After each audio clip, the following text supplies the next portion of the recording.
मेरे YouTube channel astro Naresh पर आपका स्वागत है। नमस्कार, मैं हूं नरेश कुमार। सबसे पहले उन दर्शकों का शुक्रिया जिन्होंने पेज को सब्सक्राइब किया है, जो वीडियोस के ऊपर कमेंट कर रहे हैं और इसको लाइक कर रहे हैं। यदि आप पहली बार पेज पर आए हैं तो आप इसे प्लीज़ सब्सक्राइब करें और यदि कंटेंट अच्छा लगता है तो इसे शेयर ज़रूर करें। बात हो रही है गुरु के गोचर की। 2023 में गुरु का गोचर कैसा रहेगा विभिन्न राशियों के लिए। सबसे पहले बात करेंगे कि गुरु के जो 2023 का है वो शेड्यूल क्या है। गुरु 22 अप्रैल को जो है वो मेष राशि में गोचर करना शुरू करेंगे। अभी फिलहाल वो मीन राशि में गोचर कर रहे हैं। गुरु का गोचर 22 अप्रैल को होगा, लेकिन इससे पहले 31 मार्च को गुरु अस्त हो जाएंगे और 30 अप्रैल को उदय होंगे। यानी कि गुरु का जो गोचर हो रहा है वो अस्त अवस्था में हो रहा है और गोचर होने के 8 दिन बाद यानी कि 30 अप्रैल को वो उदय होंगे। इस बीच 4 सितंबर को गुरु जो है वो वक्री हो जाएंगे और 31 दिसंबर को मार्गी होंगे। यानी कि टोटल यदि हम मिलाकर चलें तो 1 मई से लेकर मई, जून, जुलाई और अगस्त 4 महीने गुरु जो है वो राहु के साथ मेष राशि में प्रभावी तरीके से काम करेंगे। उसके बाद वक्री हो जाएंगे। उसका रिजल्ट जिनकी कुंडलियों में गुरु वक्री है उस हिसाब से देखने को मिलेगा, क्योंकि वक्री गुरु जब वक्री अवस्था में आता है, कुंडली में वक्री हो, तो उसके अनएक्सपेक्टेड रिजल्ट्स देखने को मिलते हैं। तो गुरु जो होते हैं वो इसलिए उनका गोचर अहम है क्योंकि गुरु कुंडली में 12 में से 9 घरों को डोमिनेट करते हैं। क्योंकि गुरु दूसरे और 5वें, 9वें और 11वें 4 घरों के कारक ग्रह होते हैं। दूसरा घर आपका धन स्थान है, दूसरा घर आपका बैंक बैलेंस है, दूसरा घर आपका कुटुंब स्थान है। पंचम भाव संतान का भाव है, गुरु इस भाव के कारक हैं। पंचम भाव से इजी गेन्स आते हैं। पंचम भाव आपका स्टेट ऑफ माइंड है। पंचम भाव आपकी हायर स्टडी है, गुरु इस भाव के भी कारक हैं। 9वां स्थान जो होता है वो कुंडली में अध्यात्म का भाव होता है, इसे भाग्य स्थान कहते हैं, गुरु इस भाव के भी कारक हैं।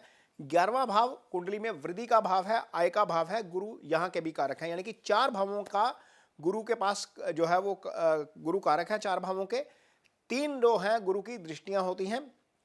2 कुंडली में 2 घर जो होते हैं वो गुरु के स्वामित्व वाले घर होते हैं। जहां पर आपकी धनु और मीन राशि होती है वो गुरु के भाव होते हैं आपकी कुंडली में। ये डिपेंड करता है कि आपकी कुंडली कौन से लगन की है। तो लिहाजा 12 में से 9 घर सीधे सीधे 75% वाला मामला है, यहाँ पर गुरु डोमिनेट करते हैं और इसीलिए ये ट्रांजिट जो है वो बहुत अहम है। अब बात करेंगे मकर राशि के जातकों की। मकर राशि के जातक जो हैं वो शनि की 7.5 से गुजर रहे हैं और इस बीच जो गुरु का गोचर आएगा वो भी ज़्यादा अच्छा नहीं है। हालांकि गुरु का गोचर पहले भी अच्छा नहीं था, क्योंकि गुरु मीन राशि में से गुजर रहे थे, तीसरे भाव में से गोचर हो रहा था, अब ये चौथे भाव में आ जाएंगे। तो पहला गोचर भी अच्छा नहीं था, ये गोचर भी अच्छा नहीं है। सबसे पहले तो गुरु जो है वो उन 2 भावों के स्वामी बनते हैं मकर राशि के लिए जो अच्छे भाव नहीं समझे जाते। गुरु की धनु राशि आपकी कुंडली में 12वें भाव में होती है और गुरु की जो मीन राशि है वो तीसरे भाव में होती है। ये दोनों ही भाव अच्छे भाव नहीं है। यदि महादशा गुरु की चल रही है तो हो सकता है कि उसके अच्छे फल आपको ना मिल पाए इस गोचर के दौरान। सबसे पहले तो गोचर होता क्या है ये समझिए। गोचर सेकंड की सुई है और दशा और महादशा यानी कि महादशा और अंतरदशा घंटे की और मिनट की सुई है। यदि तो महादशा और दशा अच्छी चल रही है और ऊपर से गोचर भी शुभ आ गया तो आपके काम ऐसे बनते हैं, मीन आपको एफर्ट करने की ज़रूरत नहीं पड़ती।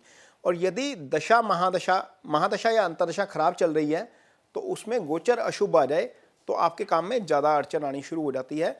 गोचर इतना भर ही कर पाते हैं किसी भी ग्रह का गोचर हो, लेकिन राहु केतु का गोचर का असर बहुत जल्दी होता है और बहुत तेज होता है और सडनली होता है और आपको पता भी नहीं लगता। लेकिन गुरु के गोचर में ये चीज़ नहीं होती।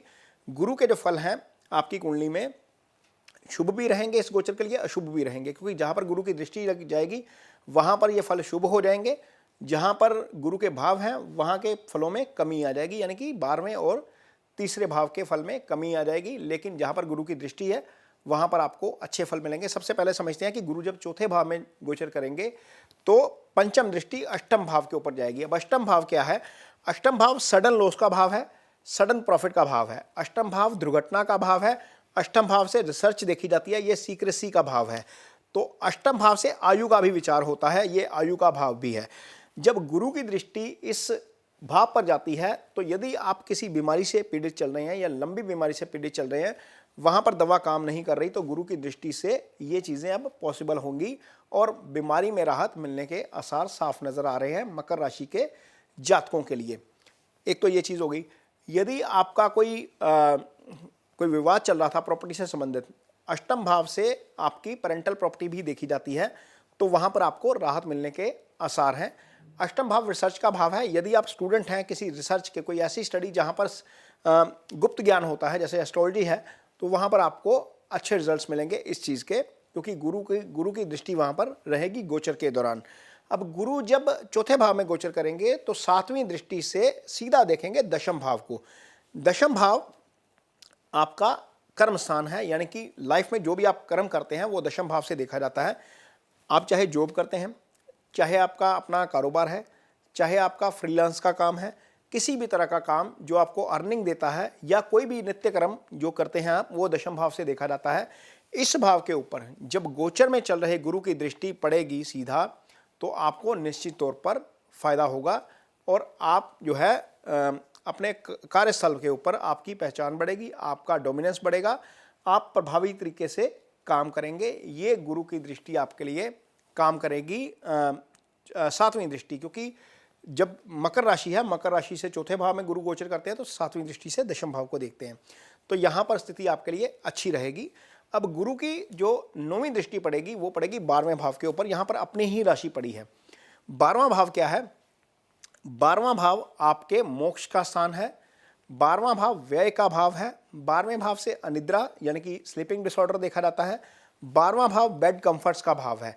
तो यहाँ के जो सिग्निफिकेंस है जिनमें शायद कमी हो जाती, क्योंकि यदि गुरु शुभ गोचर में नहीं है तो इन सिग्निफिकेंस में कमी हो जाती, लेकिन गुरु की अपनी ही दृष्टि अपनी राशि के ऊपर होने के कारण इन फलों में कमी नहीं होगी, यानी कि खर्चे जो हैं वो ज़्यादा नहीं बढ़ेंगे। अदरवाइज यहाँ पर कोई और राशि होती तो फिर शायद या गुरु कहीं और देख रहे होते तो फिर शायद खर्चे बढ़ जाते, लेकिन गुरु की चूंकि दृष्टि है तो यहाँ पर खर्चे नहीं बढ़ेंगे, ये कंट्रोल में रह सकते हैं। एक भाव जहाँ पर गुरु आपको अच्छे फल नहीं देंगे वो तृतीय भाव है, यानी कि अपने छोटे भाई के साथ आपका मनमुटाव हो सकता है, वहाँ पर अंडरस्टैंडिंग में कमी आ सकती है, वहाँ पर तालमेल बनाना ज़रूरी है आपके लिए, ये समझ के चलना चाहिए आप, क्योंकि तीसरा भाव आपके डिटर्मिनेशन का भाव है, आपके हौसले का भाव है। आप हो सकता है कि डिसीज़न लेने में खुद को कंफ्यूज जो है वो फील करें, आप कॉन्फिडेंस के साथ डिसीज़न ना ले पाएँ। ये चीज़ गुरु का गोचर करेगा यदि महादशा अंतर्दशा चल रही है तो, अदरवाइज कोई दिक्कत वाली बात नहीं है। गुरु दो भावों के स्वामी हैं, एक भाव के शुभ फल करेंगे, एक भाव के शुभ फलों में कमी आ जाएगी। अदरवाइज मकर राशि के जातकों के लिए गुरु का ये गोचर सामान्य रहेगा, औसत रहेगा, कामकाज के लिहाज से अच्छा है, आपको जो है वो इसके अच्छे फल मिलेंगे। तो ये वीडियो आपको कैसा लगा इसके लिए मुझे कमेंट बॉक्स में अपनी राय ज़रूर दीजिए। यदि ये वीडियो अच्छा लगता है तो इस पर कमेंट करिए और इसको शेयर ज़रूर करिए और लाइक ज़रूर करिए। इसके साथ ही मुझे दीजिए इजाज़त। नमस्कार।